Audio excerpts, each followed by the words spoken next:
ওয়াকফ নিয়ে মুর্শিদাবাদ ভাঙড়ে যেসব প্রতিবাদ হচ্ছে এ ব্যাপারে আপনার কি প্রতিক্রিয়া থাকবে?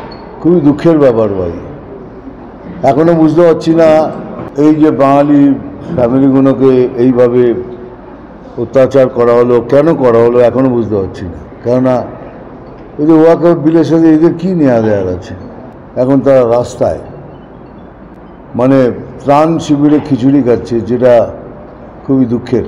কেননা ওদের হয়তো ছোটো কুটি ছিল, কিন্তু তাদের জন্য ওটা মহল ছিল, কিন্তু আজ তারা সেখান থেকে নিয়ে ত্রাণ কুটিরে সবাই খিচুড়ি খাচ্ছে। Very very sad situation. এটা যদি কন্টিনিউ হয়, I appeal to home minister to have president rule in Bengal. আর তা যদি নাও হয় তাহলে এইটুকু রিকোয়েস্টও রেখেছি যে ইলেকশনটা যেন মিলিটারি রুলের আন্ডারে হয়, তাহলে ফেয়ার ইলেকশন হবে। আর আমরা ফেয়ার ইলেকশন চাই, আমরা দাঙ্গা চাই না, মারামারি চাই না, কিচ্ছু চাই না। বাট আমাদের ভোট করতেই দেওয়া হয় না। যুবকদের কাছে কি মেসেজ থাকবে?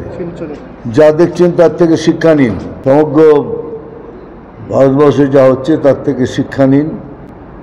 যুব সমাজ হয়েছে, যুব সমাজ হলো মেরুদণ্ড, দেশের মেরুদণ্ড হলো তারা।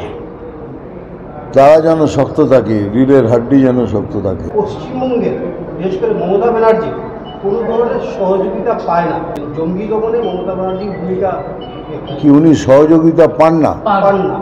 অসমের মুখ্যমন্ত্রী বলেছেন বাংলাদেশ থেকে যে অনুপ্রবেশীরা আসছে এর মধ্যে অনেকেই জঙ্গি ছিল, আমাদের আসাম জেলা তো তখন আসামের মুখ্যমন্ত্রী বলেছিলেন যে আমরা যে স্টেটগুলো আছে, কোন মুখ্যমন্ত্রী বলেছিলেন? হিমন্ত? হ্যাঁ, কি মেঘালয়, ত্রিপুরা, আসাম, এই যে স্টেটগুলো বাংলাদেশের সঙ্গে বর্ডার শেয়ার করে, ওরা একসময় কাজ করছে এদের আটকাতে, অনুপ্রবেশে এবং জঙ্গি ঢুকে করে। কিন্তু এই ক্ষেত্রে সব থেকে বর্ডার ডাল বেশি। মমতা সরকার সাহায্য করেন? হ্যাঁ, সেটা বলি, এটা করেন না। যেমন বলেন কে এর জন্য দায়ী বিএসএফ, উনি তো সবসময় বলেন এর জন্য দায়ী বিএসএফ। তা আমি বলছি যদি বিএসএফ ধরুন ফেল করলো, বিএসএফ হ্যাভ ফেলড, তো বিএসএফ এর পরের লাইনটা কি? পুলিশ। তাই আপনার পুলিশ কি করছিল? আপনার পুলিশ তো দেখছে, তাহলে সেগুলো তখন কি করছেন?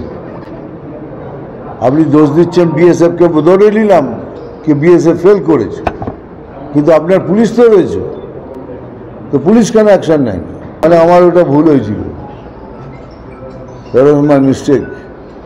কারণ সেই সময় তৃণমূল পার্টি অন্য পার্টি ছিল, সেই সময় মমতা ব্যানার্জি অন্য মমতা ব্যানার্জি ছিলেন, একটা ফাইটার, একটা লোকের ভালো করার একটা ইচ্ছা, গরিবদের পাশে গরিবদের ইচ্ছা, সেটা ছিল। আর আজকের মমতা ব্যানার্জি পাওয়ার হাঙ্গরি হয়ে গেছেন, যে কোনোভাবে পাওয়ার চাইবেন।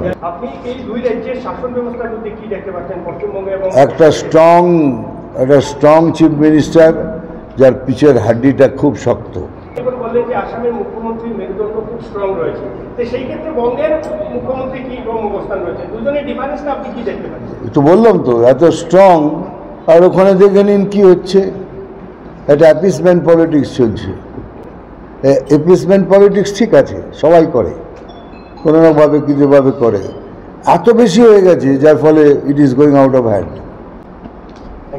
অসমের আপনি তো আসেন প্রায়।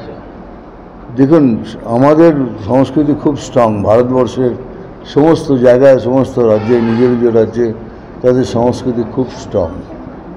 যেমন আসামেও ভেরি স্ট্রং।